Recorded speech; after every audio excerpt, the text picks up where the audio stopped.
અમે શીલજ અનુપમ પ્રાથમિક શાળામાં ધોરણ 7માં અભ્યાસ કરીએ છીએ. આજે અમે ઇકો ફ્રેન્ડલી મોરિંગો સ્પ્રે તૈયાર કર્યો છે. આ મારી ટીમ છે જેનું નામ છે થોમ્સન. આજના સમયમાં લોકો વધુ પાક ઉત્પાદન મેળવવા માટે રાસાયણિક ખાતરનો ઉપયોગ કરે છે, જે આરોગ્યને ગંભીર નુકસાન કરે છે, જેનાથી કેન્સર જેવા ઘણા બધા ગંભીર રોગો થાય છે. આ સમસ્યાનો હલ કાઢવા અમે સળગવાનો સ્પ્રે તૈયાર કર્યો છે. આ સ્પ્રે આપણે અનાજ, શાકભાજી અને ફળોના છોડ પર છાંટવાથી તેનો વિકાસ સારો અને ઝડપી બને છે. આ સ્પ્રે આપણે આપણા શાળા, બાગ બગીચા, ઘરની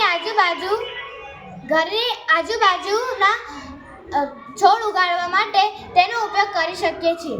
આનાથી રાસાયણિક ખાતરથી થતા નુકસાનથી જમીનને બચાવી શકીએ છીએ.